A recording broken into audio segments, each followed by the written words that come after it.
Ever get that feeling? Like there's just 1,000 tiny grains of sand hiding under your eyelids. Ugh, it's the worst. And it's more than just annoying, right? We're diving into this surprisingly complex world of dry eye disease today. It really is more than just a nuisance. We'll cover it all, the science behind it, symptoms you might not expect, Hmm. the best ways to find relief, everything dry eye. Yeah, and what's interesting about dry eyes is that, so many people, they kind of write it off as just this minor inconvenience, Right. but it really signals a disruption of your eye's natural defense system. Defense system. See, I never thought of my tears as defending anything. Tears are actually pretty incredible when you think about it. They're not just water. They contain oils, mucus, and even antibodies, all working together to lubricate the eye, wash away debris, protect against infection. Just like really a powerful force for your eye health. Wow, I had no idea. So when someone has dry eye, it's not just about, feeling a bit parched. There's more to it. Exactly. Over 16 million adults in the U.S. have been diagnosed with dry eye disease, which can cause a whole slew of problems. Blurry vision, irritation, even damage to the eye surface if it's left untreated. Wow. And that's likely just the tip of the iceberg, really. Many more people probably have it and just don't realize how serious it can be. Okay, so beyond the whole, Sahara Desert in my eyes feeling, Mm. what are some symptoms that people should be watching out for? Because I'm guessing it's more than just that gritty sensation. You're right. It's not just about dryness.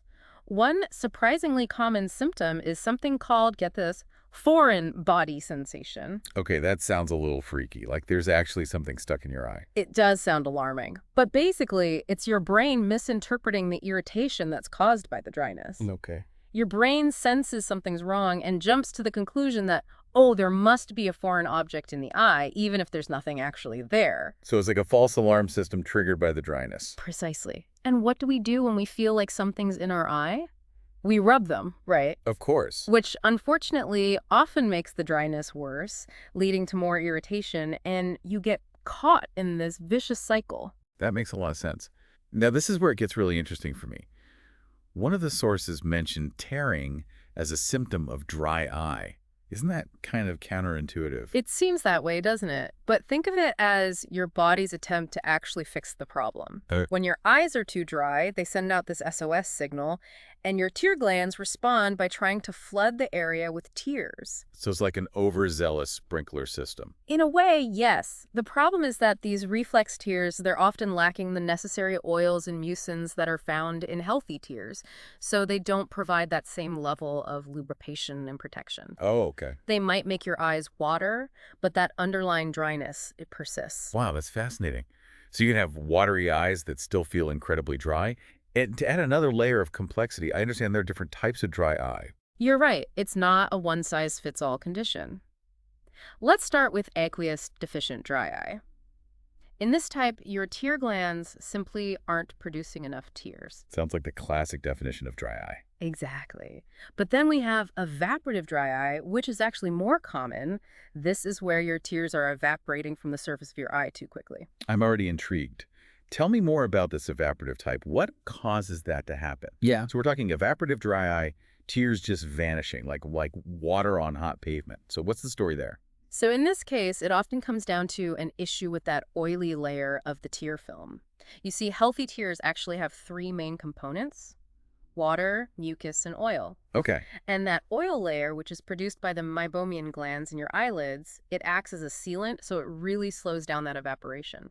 Okay, so if those oil glands aren't working properly. Exactly. The tears evaporate way too quickly, leaving the eye feeling, dry and irritated. Makes sense. And we often see this type of dry eye in people with a condition called meibomian gland dysfunction, or MGD, Name too. where those glands get clogged or inflamed.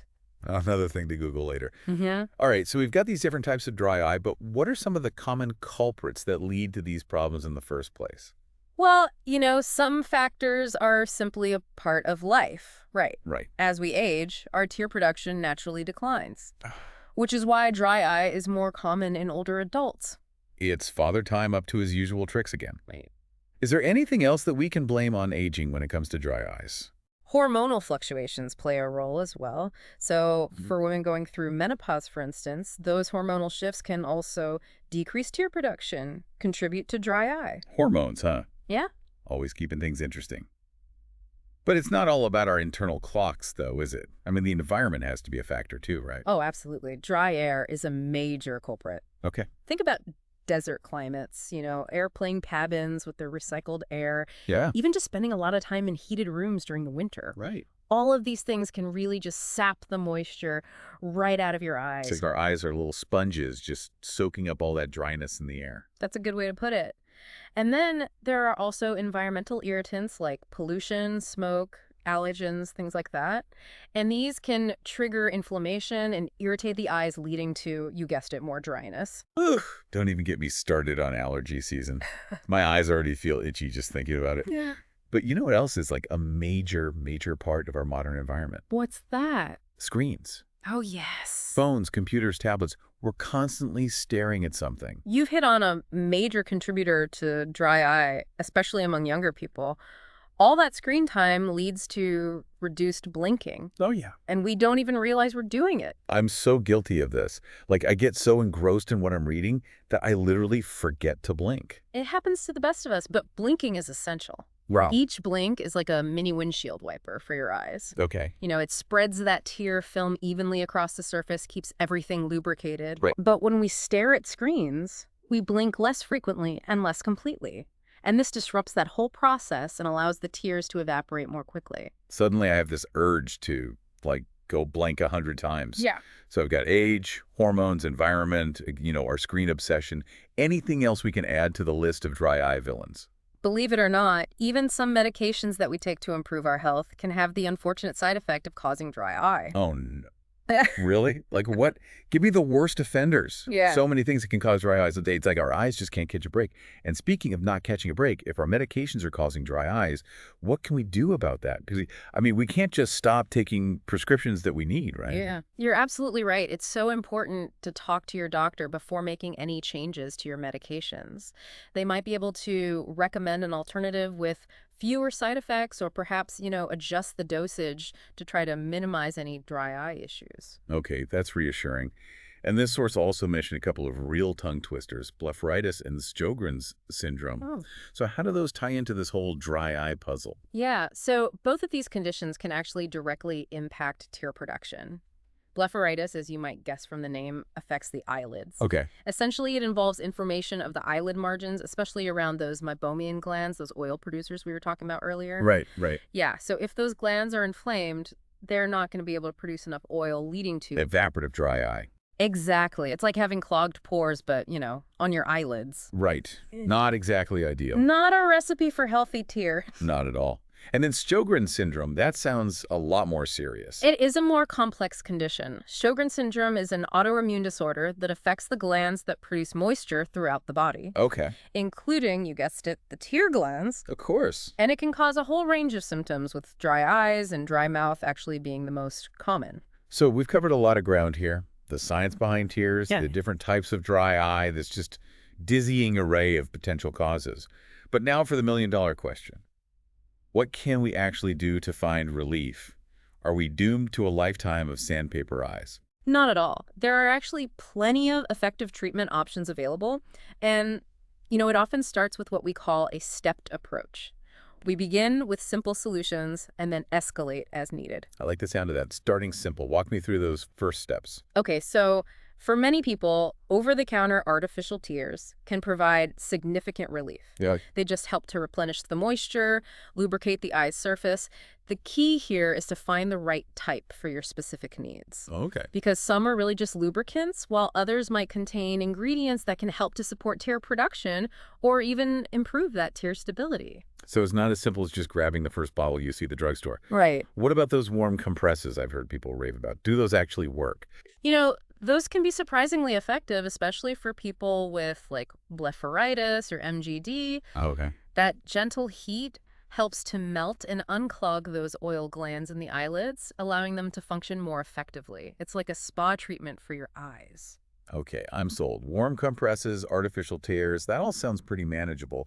But what happens when those things just aren't enough? That's when it's time to really consult an eye doctor. Makes sense. They can really evaluate your specific situation, recommend more targeted treatments. For instance, they might prescribe corticosteroid eye drops to help reduce inflammation or recommend something called autologous blood serum. Autologous blood serum. Oh, Okay, that sounds kind of intense. What is that exactly? it sounds a lot more complicated than it is, really. It's essentially a serum created from your own blood. They process the blood to kind of extract growth factors and other beneficial components that can actually promote healing and improve the tear quality. So it's like a personalized serum just for your eyes. Exactly. Interesting. And this source also mentioned something called punctal plugs. Are those what I imagine them to be? They do sound a bit intimidating, but they're actually tiny little biocompatible plugs that are inserted into the two ducts. Okay. And this helps to slow down tear drainage. So essentially, it's keeping your natural tears around for longer. That's pretty ingenious, What? actually. And then finally, we have to talk about scleral lenses.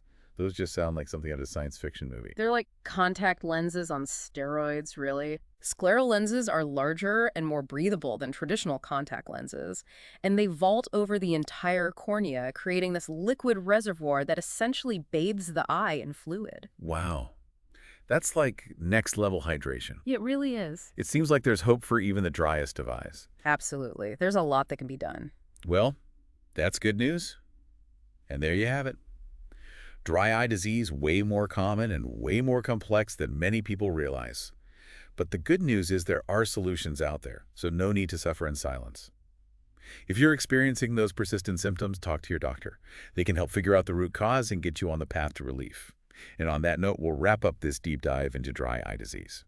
A huge thank you to our expert for, well, being the expert. Happy to be here. And to all of you listening, keep those blinks strong, stay hydrated, and we'll catch you in the next deep dive.